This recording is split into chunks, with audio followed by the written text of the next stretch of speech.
So there are some tools to do succession. Gift you can write, or maybe you can get into a settlement agreement. That is something I won't recommend it much high level, but mandatorily, especially for a Hindu and a Christian, you should write a will. Muslim can't write a will since there is a restriction for them. They can only write will up to 1/3 of the property. And family trust is so kind of solutions you can consider. Will, I just want to, very base level, I just highlight. This is a myth of most of the individuals. They're under impression. The moment I have written a will, I lose my control. Absolutely no. Will is a just piece of paper. Will get the legal validity only after the death of the testator. And once you have written a will, you can revoke, you can cancel, you can transfer, you can end number of time you can rewrite your will. And there is no specific format. You can write your own language, you write your own format. The only important aspects is basically the legal sanctity of that particular document. Evidence and witness is so critical when you write a will.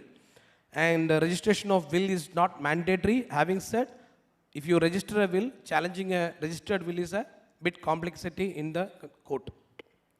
And even after the will, your testator can actually transfer your property also. So these are the will, but unfortunately, will is all about how you write. It's not what you write. That's the reason evidence is very critical in the will.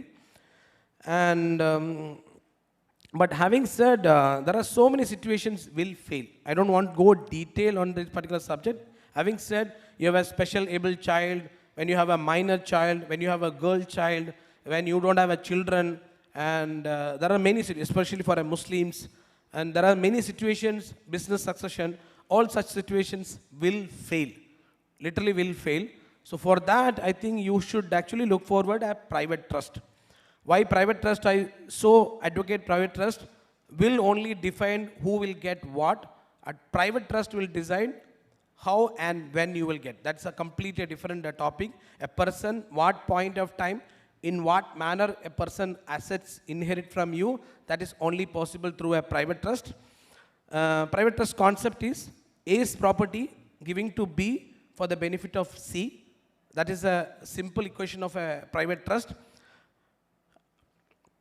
A is called as a settler, the person who's created the trust, and B is the trustee who been entrusting that particular property. C is the family who will be benefiting from the trust. So just very high level, I just highlight a settler who can form a trust and he can transfer the assets in the trust, and they can hold all the type of assets, real estate, tangible, intangible, deposits, which anything a trust can hold.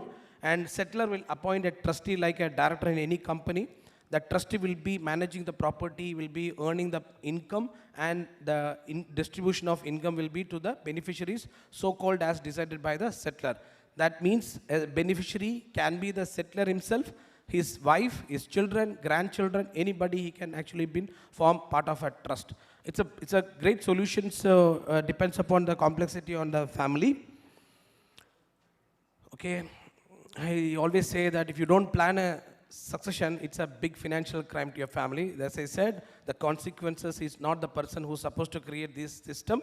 The person who will be impacted parties will be the family members. That is the reason in India, most of the cases between the siblings in the court, the only reason it's not due to the siblings relationship, it's only due to the culprit is a father who's supposed to done the clarity to among the siblings. Okay.